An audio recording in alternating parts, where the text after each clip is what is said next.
myself a modem. I'm gonna get myself a modem. I'm gonna get myself a modem.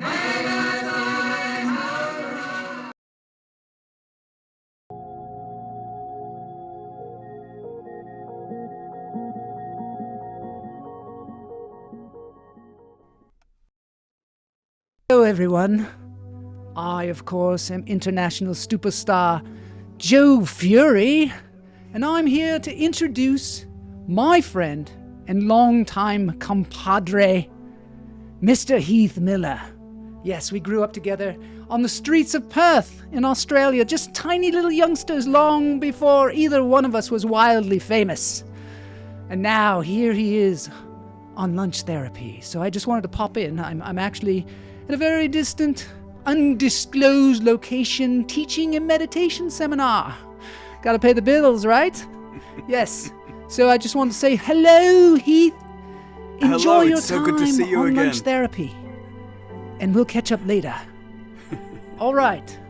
So let's get into this thing called lunch therapy. This is Joel Marshall, the host and provocateur. Welcome to lunch therapy.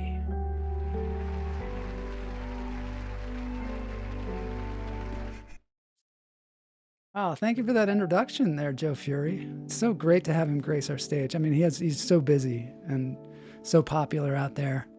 These are all our Patreons. Thank you so much for patronizing? Yes. Patreon.com/Joel Marshall.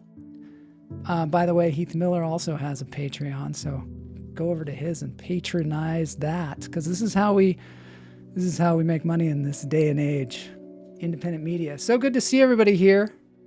I'm really happy to have Heath on the show. Lunch Therapy, we do interviews every Friday, and always with interesting, fun people like Heath, so really looking forward to that. Heath is a voiceover artist. We'll talk more about that. A lot of you know his voice from He Who Fights Monsters and many other books. But first on this show, hello, Michael Larson. Great to see you. Yes, feel free to chime in with your questions or comments or anything that you want to say that's fun and interesting. We will try and respond to it while we're doing the interview. This is all live streaming. We're going to breathe first.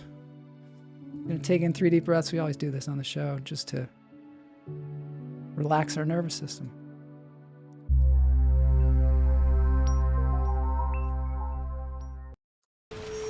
All right. Behind me is the old Healing Vibrations. Oh, you're here from Heath's Discord. That's cool. I want to hear more about that. His Discord does readings on there and stuff. I want to hear about that for sure.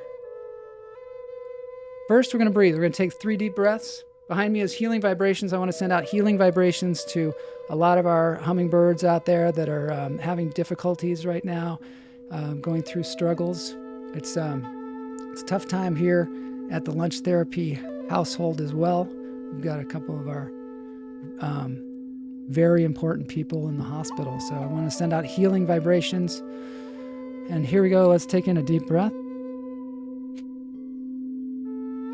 Hold it.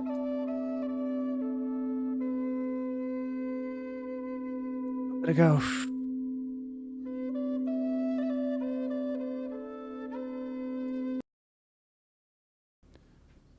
In through the nose, out through the toes.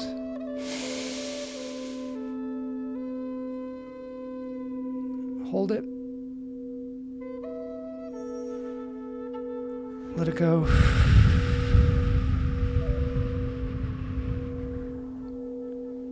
One more, in through the nose, out through the toes. Hold it. And let it go.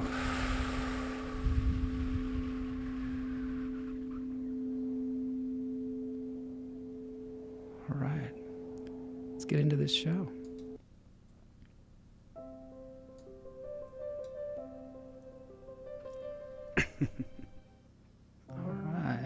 Everybody always asks where the lunch is on this show. No lunch. We haven't seen a lunch around here in years. But we do have the therapy. That was the breathing.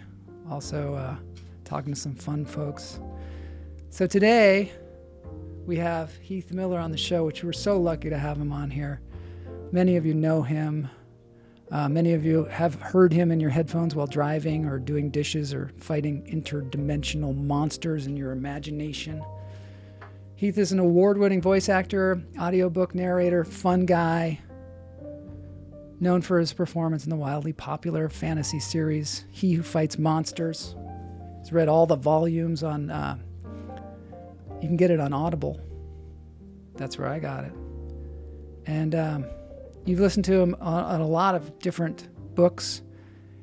Full throttle performance, accents, humor, emotional turns, battle scenes. It's amazing what he does. We're going to talk to him about the craft of voice acting. We're going to talk to him about some of the series that he's done. Let's get into this thing. This is called Lunch Therapy, Interview Friday.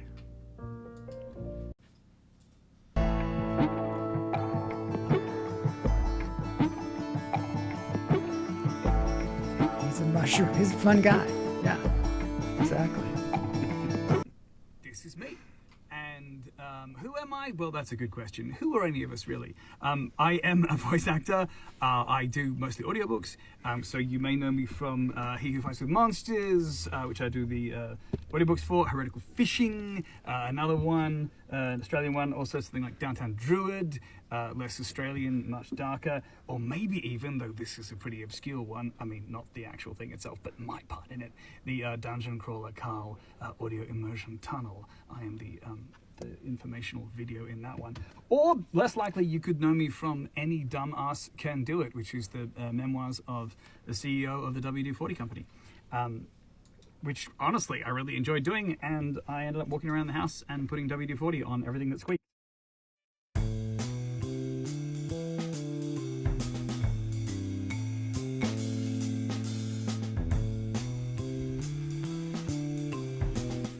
All right. Welcome to Lunch Therapy, Heath. Thank you. Good to be here. It's so good to see you.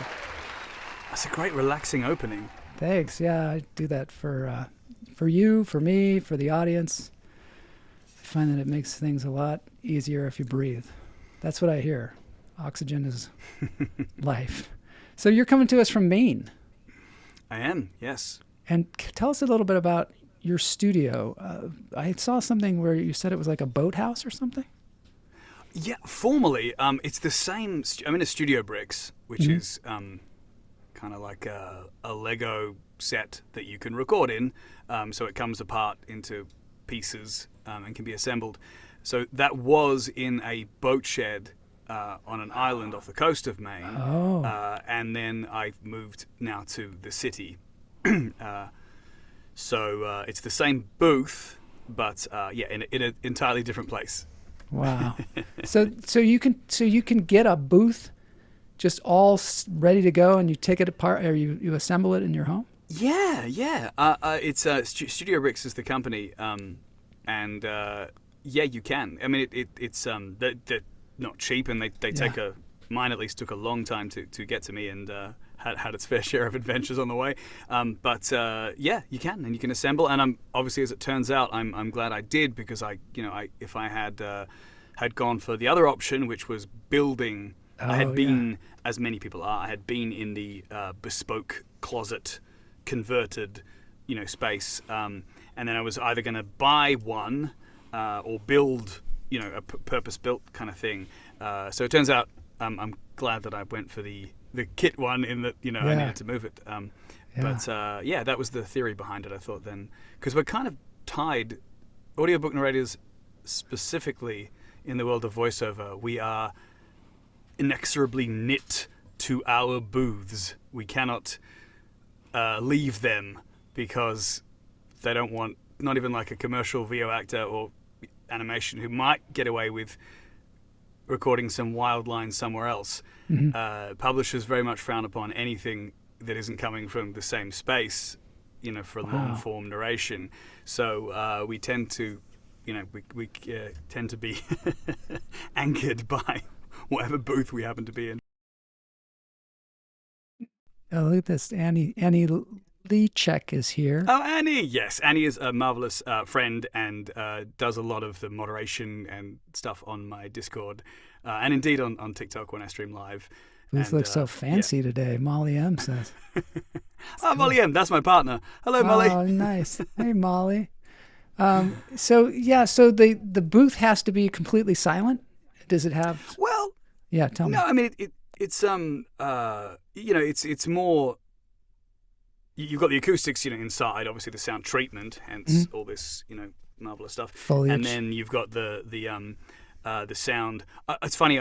Soundproof is obviously the most common word. I tend to not use it because nothing is ever soundproof. So I always feel like it's like sound dampening is the best you can hope for. Even with this kind of thing, which is a double wall, thing. So yeah, you need to keep out the noise depending on where you are. I'm in a city, so I do need to keep out the noise.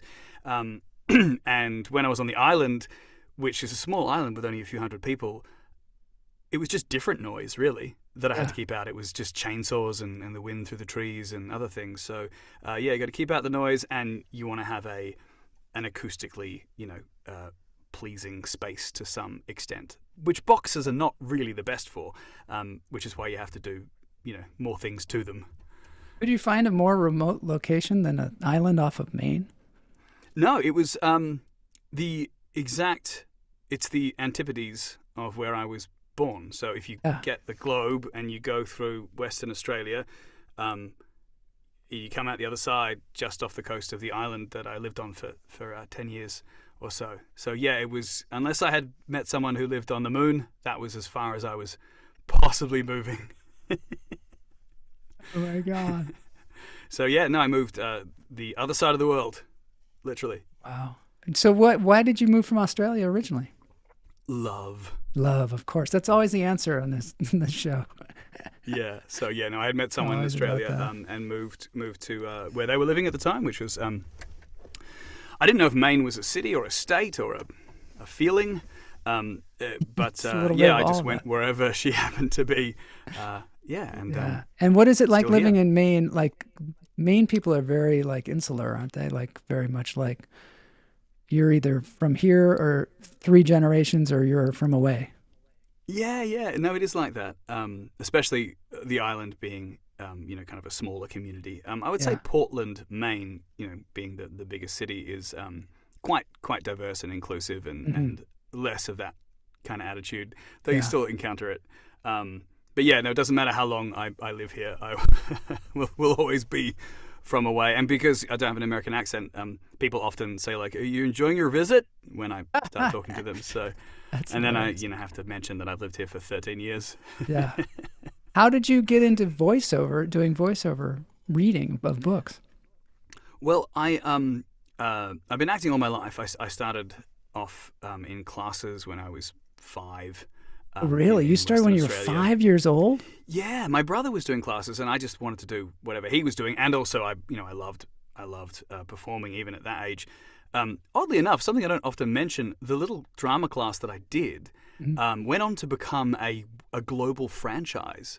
So it was called Helen O'Grady's Drama Academy, and I was taught by Helen O'Grady, as was my brother, and it was 25 students in a binny shell, which was for a while in the 70s and the 60s, they and the 80s, they would pour concrete over like an inflatable structure and make this quick, cheap building, and then a whole bunch of them started collapsing, and they got rid of them kind of globally. I think there might be a few left, maybe in California or somewhere like that. But anyway, so it was in this binny shell, small class, and then she went on and franchised that in like England, South Africa, all over the world. I'm not sure if it's in America, but she kind of has a global empire of kids drama classes. I was looking that up.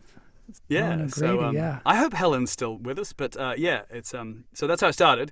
Helen O'Grady International, it's called. There you go, yeah.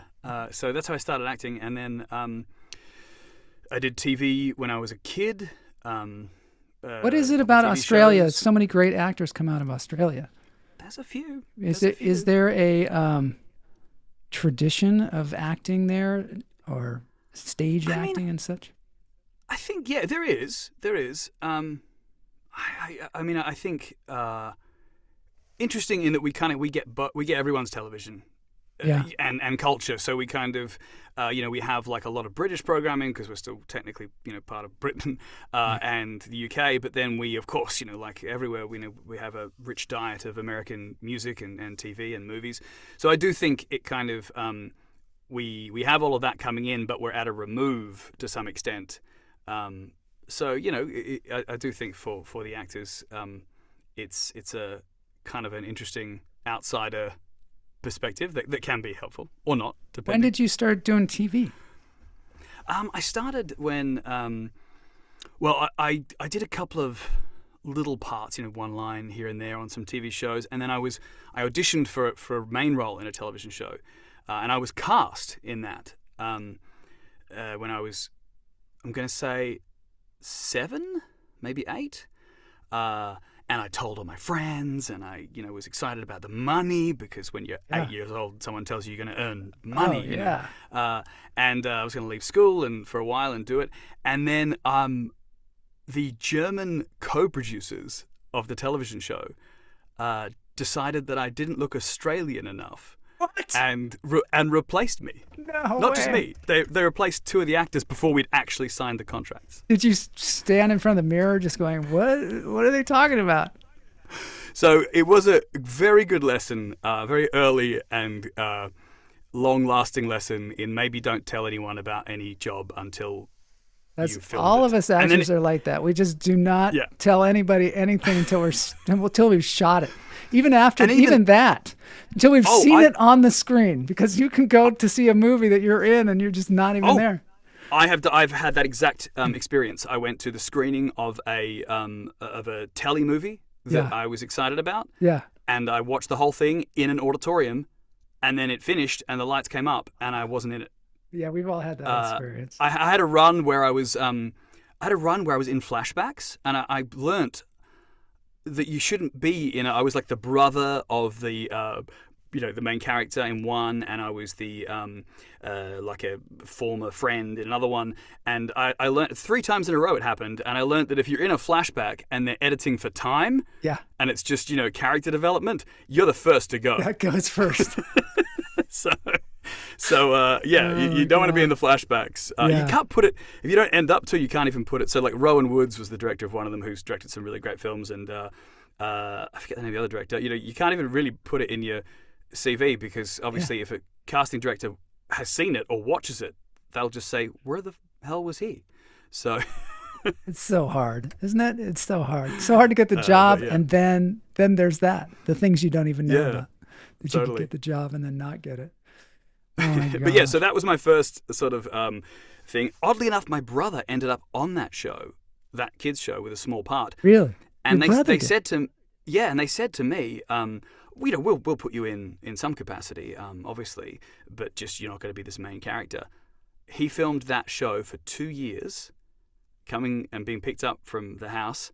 I never appeared. Oh no! I wasn't even an extra. Oh, no. They didn't even put me in as an extra. Oh, I never appeared on the show. So, They missed out. They totally missed out. But that flashes forward to years later, when I was 12, I was auditioning for another show, and this time they had got down to 2 casts. So they had, like 2 of each of us for each character. And they put us in a room, and they said, we want you to know that everyone here has a part in the show. It was an American producer. I like your American accent. Everyone here has a part in the show. Yeah. All of you. You're all in the show. We're just determining who is playing what. Yeah. And I remember thinking, that's a lie.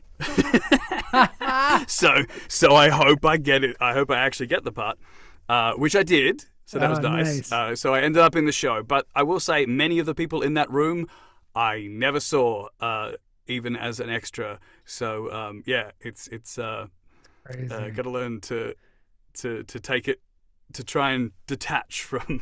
Is your brother still acting too? He's a musician, right? No. He's he works for the Victorian Electoral Commission, not electrical. It's votes, not not current, but yeah. So he works in that, but he still records music. Yeah, and he was in a band for many years in Australia. Fourth Floor Collapse was the name of the band. Full Collapse. Cool. Yeah. So no, he did a bit then. So I did a couple of years on that TV show, and then then finished high school and went to college and just kept acting. Studied acting and was working doing stage and whatever screen I could get. Were you somebody that did a lot of voice, like impressions and things like that, and accents and stuff like that? Not really. And I didn't do almost any voice acting in Australia. I did all theatre and TV, commercials and things like that. I think I had maybe 2 voiceover jobs the entire time I was in Oz. Really, it wasn't until I moved to America that I started doing that. And how did they find you? How did you get a foothold in this industry? Well, I ended up, as we were talking about before we went live, I ended up on an island off the coast of Maine. Mm-hmm.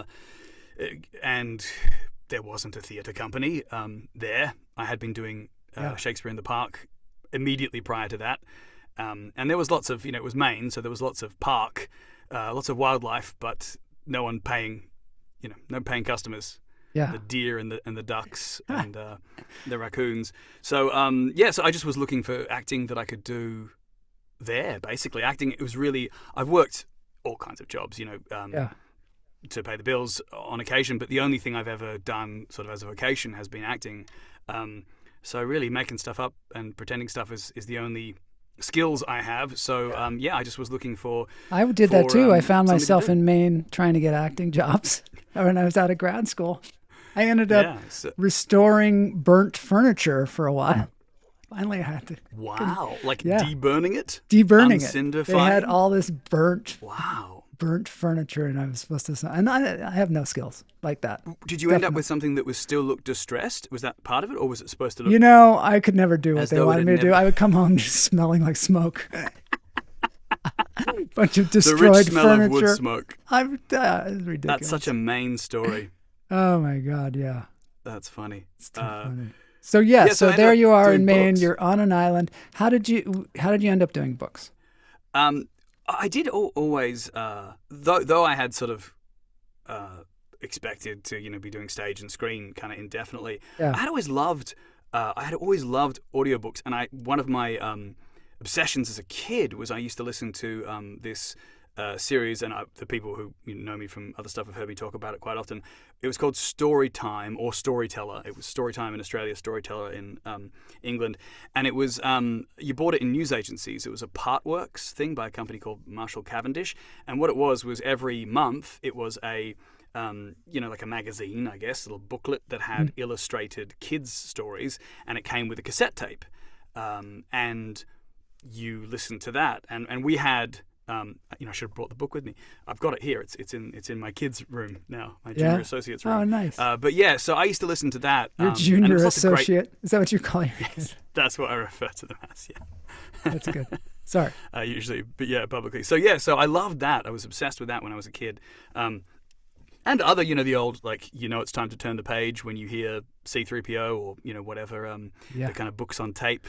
Ones and stuff like that. So I loved that, and I used to even when I was a stage actor, I spent a lot of time in the gym, as one does, and so I used to listen to the Terry Pratchett audiobooks, all of them, which were read by a fantastic British actor called Nigel Planer.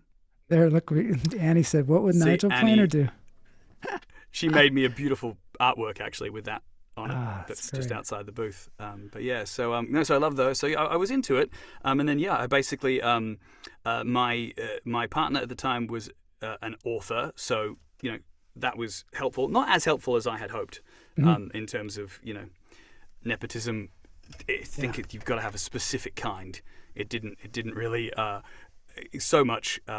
Mean that I didn't have to do a lot of podcasts and short stories and things, and I joined the APA, which is the Audiobook Publishers Association. I went to workshops and things and meetings and all that, and I just kind of slowly it was a bit of a foot in the door because I got to do one of her books early on, yeah, and then I just kind of kept working until eventually I was, established enough that I, for the moment, have enough work to get by. Did you originally have to go to a studio and do the recordings? I did.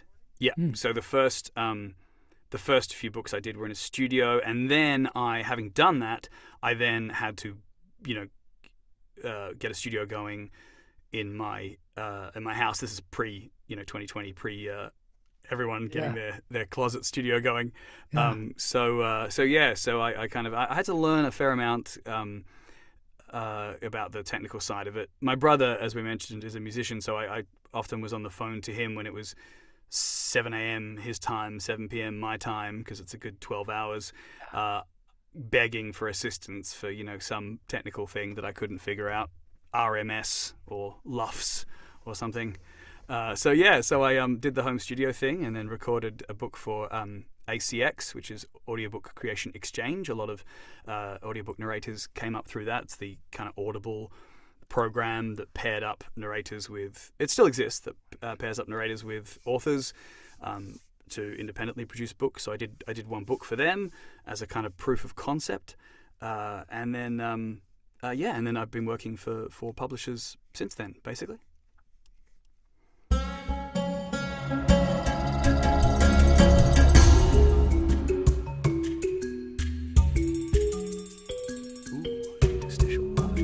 Interstitial, yeah. That's what we do around here. That's what we do. Oh, and there's Fantastic. some applause, too. Oh, marvelous. So I want to talk about He Who Fights with Monsters. When you first got that book, did you know it was going to be a 12-part series? No. I looked at the email relatively recently because I went to a convention last year. It was the first LitRPG convention. Wait, explain that for people that don't know what that is. Sure. So LitRPG is basically a subgenre of fantasy where someone in some way is interacting with gamified rules. At first I thought that was going to be like those adventure novels we used to have, where it would be like, if you choose to do this, go to page 5, or if you choose this, go to page 72. I thought it was going to be like that. I loved those as a kid. I had a collection of them, the Final Fantasy ones. I always had, my fingers in 7 different pages. So if I made the wrong decision, I could just pretend. If you turned the page and it said, you could see that it was ended in your horrible death, I'd just pretend that I'd made a different decision. Fudge the dice rolls. No one was there keeping tabs. So. Choose your own adventure, Cluster fans said they call it. Yeah. And the Final Fantasy ones were cool. So yeah, it's basically that. It's fantasy, but it's very much a generation that have grown up playing pen and paper and video games, who very much have taken to it. So yeah. So basically, it's like the character is playing a video game. But it is in it. Not necessarily. Yeah, it sort of depends. It kind of depends. It can be straight up playing a video game, or it can be that they've been isekai'd. They've ended up, like a Portal fantasy. So they've ended up somewhere, and for whatever reason, that place has rules that mimic what we would think of as video game rules. So it depends. So Jason Dungeon Crawler Carl, for Asano example, finds himself in the middle of a somewhat game simulation, but we don't know what it is. He just finds himself there. He's like a guy who works in an office. Yes. And and so it depends, without, I'm going to be spoiler if I talk about even the premise of something, but say like Dungeon Crawler Carl, which is probably the most tell me about that one, because you mentioned that. Most well-known one. Yeah, you mentioned that. It's kind of the one that has blown up mainstream. So, in that, it's that aliens have sort of, have taken over and are running like a reality show. So the reason why it's gamified is because an external force is gamifying things. But it really depends on the book series as to how that kind of system, or how the stats, or how the gamification is evident in the book. So, and it's changed over the years. It hasn't been going for that long. Well, depends. But, it's even the series that I do, He Who Fights with Monsters, some of the early volumes have pages and pages of stats, of charisma increased by 3 points kind of stuff. Whereas now the later volumes tend to be much more summarized. So do you read those sections too, or yeah? So you read the book as is, no matter what. Yep. Yeah. No, read the book as is. So So obviously when they're writing for the page, but of course, in particular, LitRPG has found its audience via audio. I'm not giving away any secrets to say something like He Who Fights with Monsters and Dungeon Crawler Carl and many other series have sold considerably more as audiobooks than they have as physical media or even ebooks. So we read stuff out. The joke there is that when it said 4 question marks, I decided it would be amusing to say question mark, question mark, question mark. And do you do it? Yeah, and for He Who Fights with Monsters, I do. For other books, I just say unknown and other things. But I decided to do that for one of the things that I love about audiobooks is we tend to be our own directors. We don't often have directors, so we're kind of making these decisions, and I just thought that would be amusing for a comic kind of book, that had that sensibility. Yeah. So, how do you handle it? Do you read the book first and then start recording it? Yeah, no, I read it first. I make notes, and then I go through and read it all into a microphone. I now, when I started, I marked it up like a script. Yeah. So the first book I did, coming from a stage background, it was covered in scrolls and it had highlighter for different characters and post-it notes and all of that. Like it was a physical manuscript, and it was covered like that. And then even digitally, a couple were like that. Now I don't do any of that. I have the book, just the text as is, but I have a separate file that has the notes for that chapter. So a separate thing up on my screen that has what characters are in this chapter and what they might sound like and things amazing like that. So I don't mark up the text anymore at all. Some narrators do, but it just depends on how do you choose voices for the different characters? Just a whim. You just kind of gotta not get all in your head about it, or what? It's a combination of you obviously you look for clues, so you kind of again, I'm not going to only speak to my own process. You do the kind of where, who, why, given circumstances for those of us who've been through the acting training. So anything that is but often there's not a lot in there, and so you make choices. I personally make choices to be entertaining. I mean, especially for these books, these kind of books, I feel like it's an audio book. It's a performance of this book. I am an actor. I'm going to bring acting to it. I'm not trying to disappear, and let the text speak for itself and not get in the way.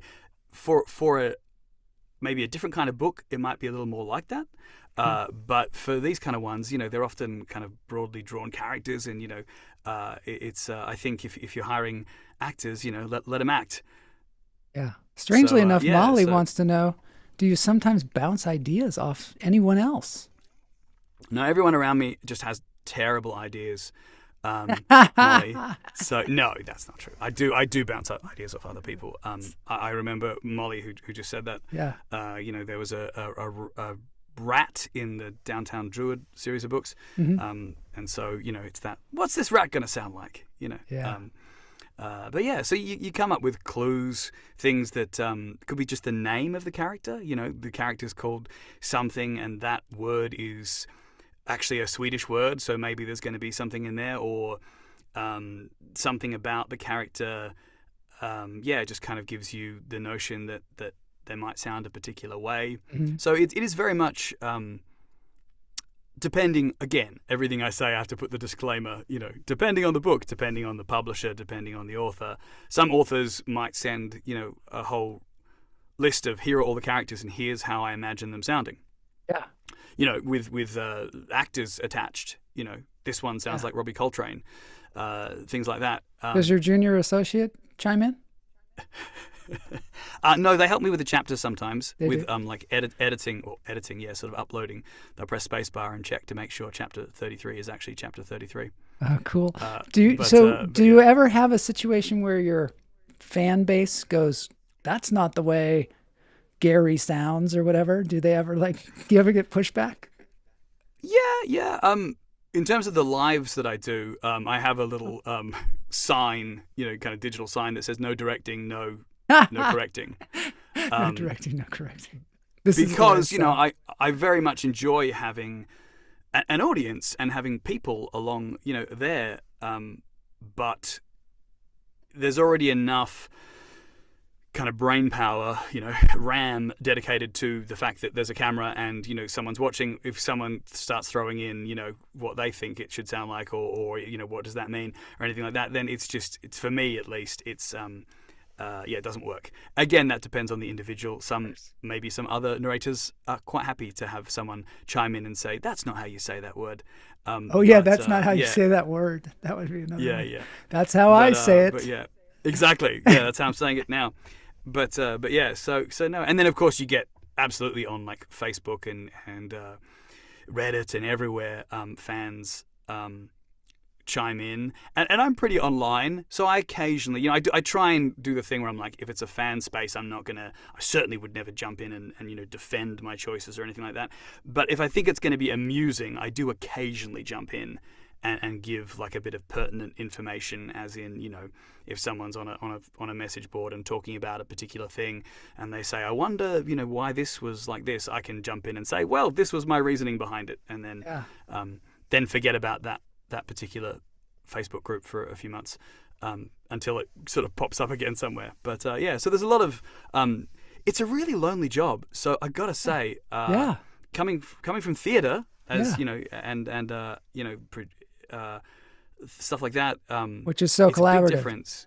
So collaborative. Completely. And then even when we do, when we collaborate, which we often do, like especially in romance, which is, as is the biggest genre of audiobooks, of all books. There's often co-narrators, but you still don't work together. You sort of email one another. Really? Yeah, you email one another. Like, what's this character going to sound like? What's this one going to sound like?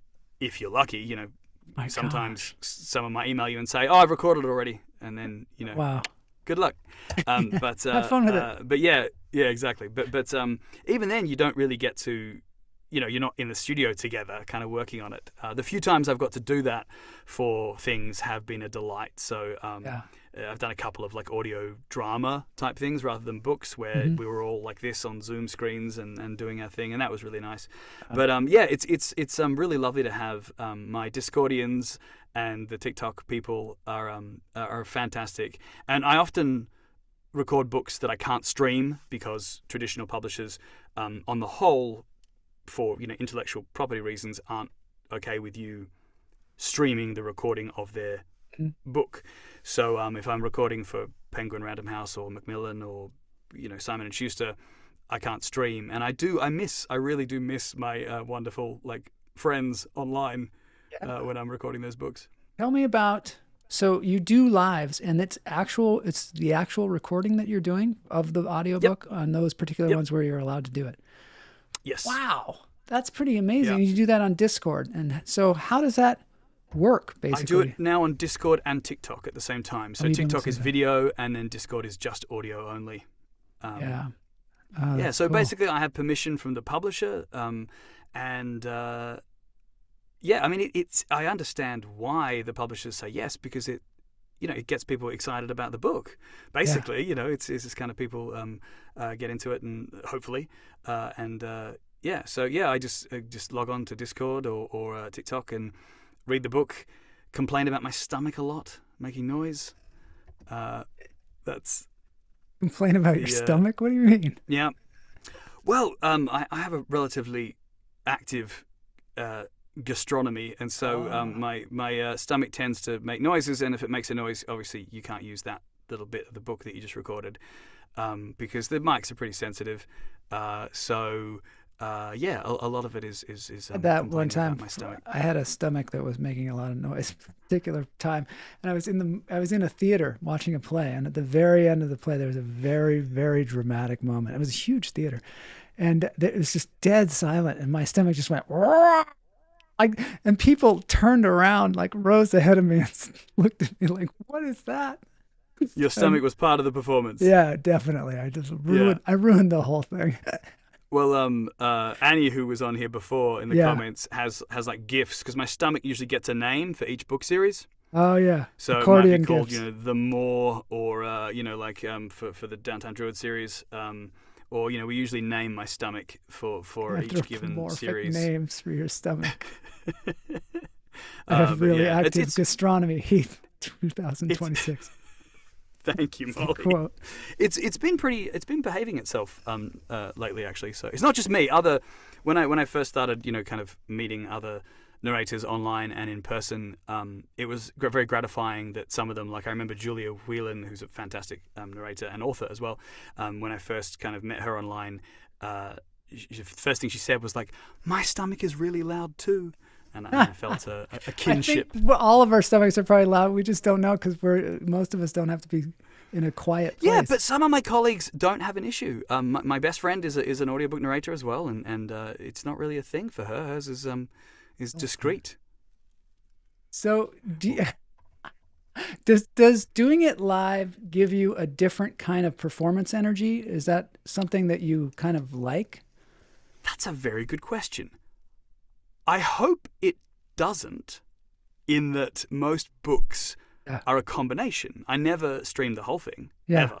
So you don't want it to be different. I would like to think that chapter 33, and some of these books, the one I'm just finishing today, hopefully, is 17 hours long. Hopefully chapter 13 isn't going to sound, completely different from chapter 48 in terms of the energy. Bad.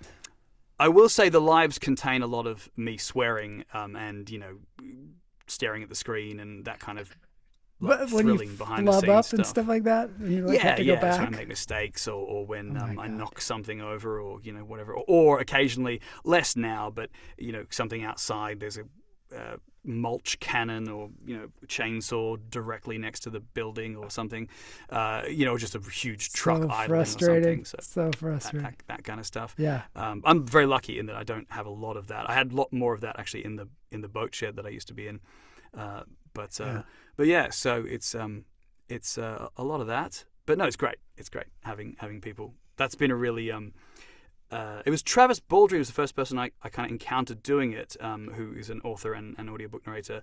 And he has a Discord, and I remember in maybe like 2018 or something, stumbling across that and thinking, oh, so if I end up doing this, full time, I don't have to be just, crying quietly in a closet by myself. I can, maybe have some, I can maybe stream it and have some audience and company. It's good to have audience. That's why I like to do this show live. I mean, obviously it's more fun with the comments and all that. Totally. It gives it a different energy. It's cool.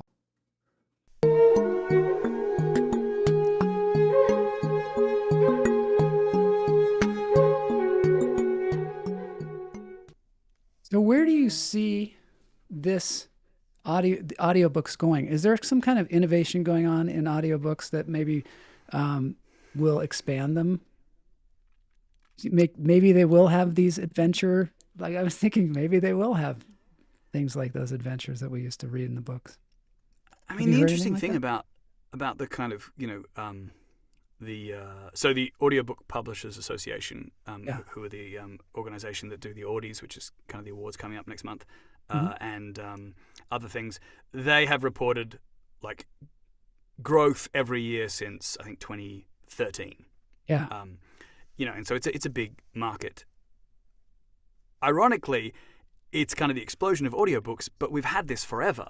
It's that kind of thing where disruptors, they make the joke about how a disruptor says, okay, what if you had an Uber, but it's like a big vehicle, and then you have like a pass or something, and then, they go through all the trouble of inventing like, the bus system.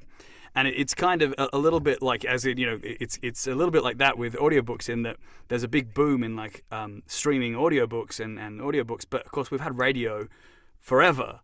you know, the kind of, there was always like Book at Bedtime, and here in America you had the fantastic, and I listen to them still, like CBS Mystery Theater. Oh man, I grew up on that. And I used to listen to that every night when I was a kid. E.G. there's Marshall. a podcast called Relic Radio that plays a lot of the old ones, and I adore those. I think they're fantastic. I was just telling my wife about it the other day, and I was like, I bet those are online. And I went and found like the very first episode of Mystery Theater, and I was like, oh my God, I'm like a little kid again. I hadn't heard the American one, so it was a whole kind of untapped thing for me. Yeah. I'd heard some British ones and some Australian radio drama and stuff, but I hadn't heard any of them. So yeah, it's great. So I don't really think, you know, the other thing too is that it's all a matter of taste, of what you enjoy. So audiobook fans are very passionate, and they like what they like, and they like with an equal amount of passion for diametrically opposed things. So they will say, I only want to hear an audiobook that is done in duet style, where it's a romance book and you know, a male person does the male, you know, love interest, and a female and an actress does the female voices, and that's it. That's all I want. And then the next fan says, I cannot stand duet audiobooks. Can't listen to them. Hate them. All I want is one narrator reading me. I just want to ask you one question. Is there a narrator as well as the two duet people? Or do they just, is it all dialogue? It's usually, no, they're not usually written kind of as audio dramas. So it's usually that if it's from, it depends. But if it's from like a first person perspective, usually it'll be whoever is kind of the POV character is doing the narration, and then you'd record lines for the other character. That must be impossible. I've never done a duet. Yeah. I've actually never done one because I've been offered, but I've just never really, I haven't done it. I mean, you end up with obviously a whole list of lines if you're doing the, you know, the kind of inserts, and you read all those. Or you're doing the chapter and someone else is, you know, kind of doing the insert lines. And they're very popular. But yeah, that's just an example of kind of what people like. Much like I did one character on the Dungeon Crawler Carl audio immersion tunnel, and that was Soundbooth Theatre who do that book. They did like an adapted version that was like a radio play, you know, that was like a sort of scripted drama with music and sound effects and all of that. And again, some people love that, and that's what they want to listen to, and they say, why isn't every book like that? And then other people don't want that. They just want, you know, like someone reading you the story. So yeah, it's really I don't know about future stuff in terms of the direction of things. Of course, we could talk about AI, but I just don't think AI is going to be able to do what you do. I just don't think it's going to happen. Yeah. I feel like, and maybe I got this from one of your interviews too, is that there's like craftsmanship in what we do as humans that maybe will never be replaced. Yeah, I have been kind of vocal about it when someone has asked for my opinion, either, you know, for an interview or something. And yeah, that's exactly what I think. These are new headphones. My listeners will know that I just bought a new pair of headphones, and apparently they don't want to be on my head. Oh, they don't. Okay, so, they don't have to be. I'm just gonna commit. Oh, but you have to hear. You have to hear though. But yeah. So like, I know I'm. The example I had given when I was interviewed for, I think, Wired or something, was that they made a big fuss at the time that Judy Garland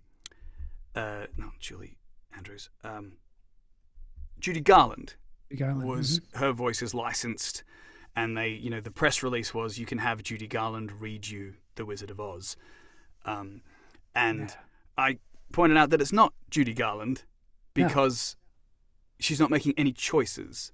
There's no heart, there's no anima, there's nothing. There's no humanity behind it. It's not a question of does it sound, you know, right? Is it human enough? It's not. It's simply not human. It's the resurrected audio golem of, you know, Judy Garland. It's the kind of the audio necrophilia in that sense. And even when it's an existing actor who's licensed their voice, again, it's not. There's no choices being made. It might be fine for some people, and I'm all for accessibility, which is obviously, Yes, of course, that's a different people story. who want to make money will argue whatever they need to argue, and they will say, oh, accessibility, that's great. Like screen readers and things, fantastic. I think, of course, that's wonderful that someone who has any kind of vision issues can, hear a book, but that doesn't, for me, that's never going to be a replacement for performance. No, I don't think so either. And I think sometimes people that advocate for that, they don't realize what they're going to be losing, which is like Annie says, soul.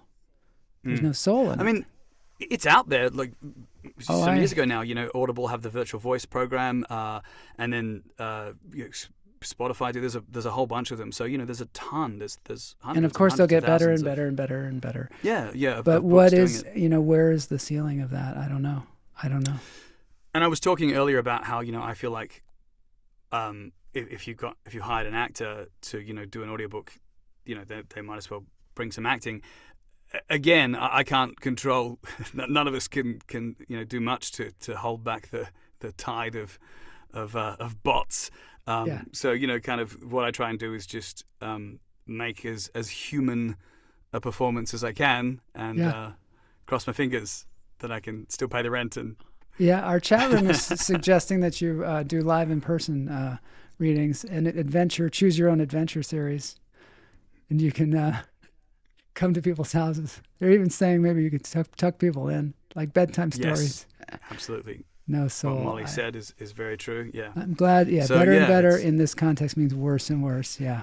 Exactly. No soul. Yeah, I think so. And I mean, you can tell right now. I mean, obviously, this is in a nascent stage, this whole AI stuff, and we're all just bracing. But on YouTube, when you can tell when there's a fake narrator of a video, they all have the same kind of sound, and they mispronounce things like crazy. Yeah. Like crazy. And you're like, oh no, I did that. And then you just feel sort of like, I don't want to watch it anymore because I'm not getting the soul, like we say. Yeah. True. Better and better means people get used to good enough. That's the only problem. So that was one of the things that we had a voiceover artist on 2 weeks ago that was saying that is people. This is what she said. She said that people got used to, because there are more voiceover people, because you can do it from anywhere now, there are more people trying to get into the game. She's like, then what happened is the people that buy the voiceover started to get used to the people that were not good at it.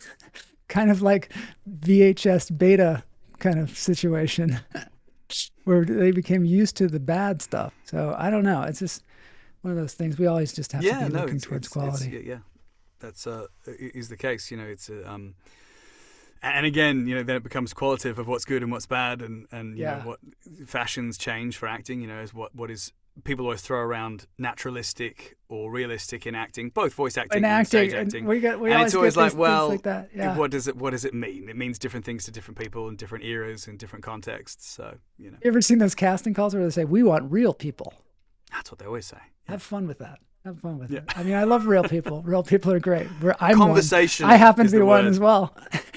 Conversational is the word that they're like, we want a conversational read. But actually, that's what actors are trained to do, to be like in a life situation in a very unlife set, That's true. That's what we're trained to do, is to act like real life in a situation that is not necessarily real life. But for some reason, some people think, a regular person who's untrained will be able to do that better. I don't know why they would think that. Yes. No, it's true. Turn the camera on them, and all of a sudden they got the deer in the headlights, and it's going to change completely. Yeah. No, it's true. It's true. One of the things I do love about audiobooks is that, we get to do so many different, characters and voices that it's really a gift in that sense. Yeah. It's basically. I always loved first readings of plays. Mm-hmm. I really did, and some actors, hate them. Yeah. And I always loved it. I thought it was great. Yeah. And really, an audiobook feels like it's the first reading of a play, except you've been cast as everyone, and you're also the director. Oh, and you're doing the stage directions. And then once you finish the first reading, they just say, "All right, great, we're good, we got it," and then that's it. You kind of have to let go. right? There's a lot of letting Yeah. go. It's yeah. So it's it's fantastic to be able to have that kind of budget. Yeah. For, I like for what an Molly audiobook. said. Put a camera on a non-actor, they forget what their hands are for. It's true. You have to give them something to do. Otherwise, they're going to be like, I don't know. Business. And now I'm just making fun of non-actors. I don't know why. Oh, I'm no, just it's, angry. well, I mean, actors too. It's there's a reason why Actors too. so many fantastic film actors are just forever with stuff. Eating They always bananas want- or they- doing some behavior. yeah. I know. The Brad That's Pitt, like a trick. bowl of cereal. I was totally Yeah, thinking you about always Brad got Pitt. something. Brad Pitt's always eating, right? Yeah.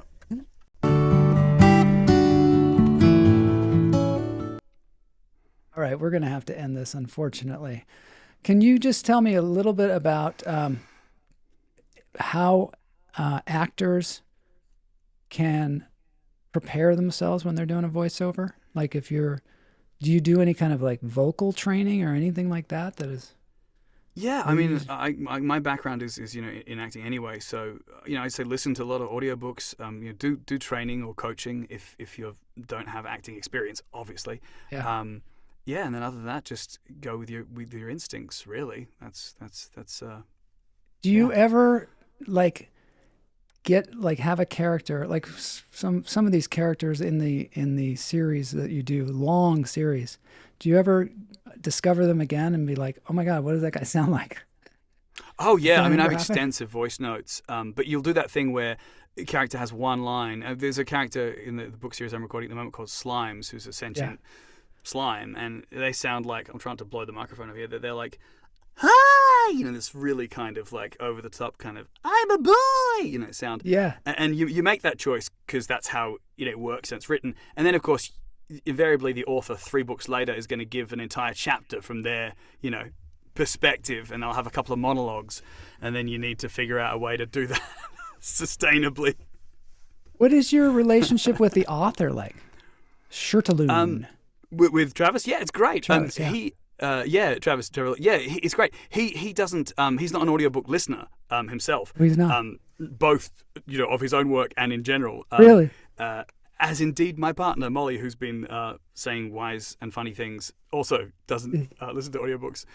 So he doesn't listen. So it's very much just like a great supportive relationship. I really enjoy his writing, and he kind of lets me get on with my job. And we've met up many times, and we chat and everything. But yeah, he's very hands off in regards, which is not like the only way. Other authors might really love the audiobooks and kind of be involved and want to very supportive and kind of have more feedback. It just depends on the author, so that would be kind of a bummer if you had somebody though that was really like micromanaging everything that you do.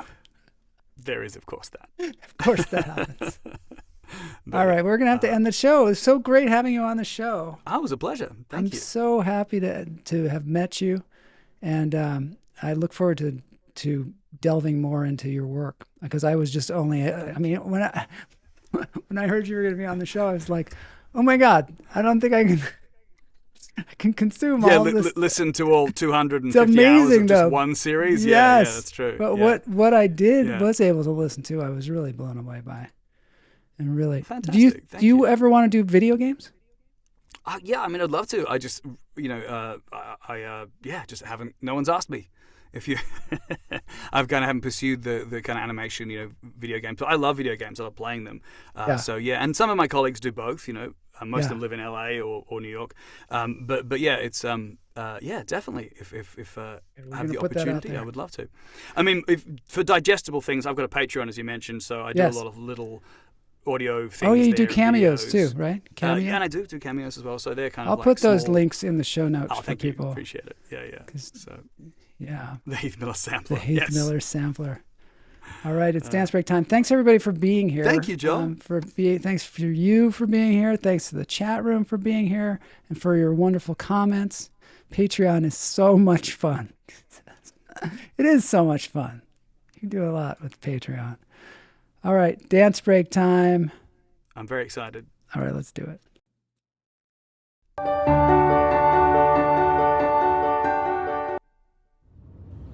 So here's our dance break. These guys this is a kind of an older video where they record a cover of Imagine Dragons' Believer. First things first, I'ma say all the words inside my head. I'm fired up and tired of the way that things have been. Oh, ooh, the way that things have been. Oh, ooh. Bye, Fun in Vegas 1. Second thing second, don't you tell me what you think that I can be. I'm the one at the sail, I'm the master of my sea. Oh, ooh, the master of my sea. Oh, ooh. I was broken from a young age, taking my soak into the masses, writing my poems for the few that look at me, took at me, shook at me, feeling me, singing from heartache to the pain, taking my message from the vein, speaking my lessons from the brain, seeing the beauty through the pain. You made me a believer, believer. I'm a believer now. I'm a believer in Houston. I love found objects.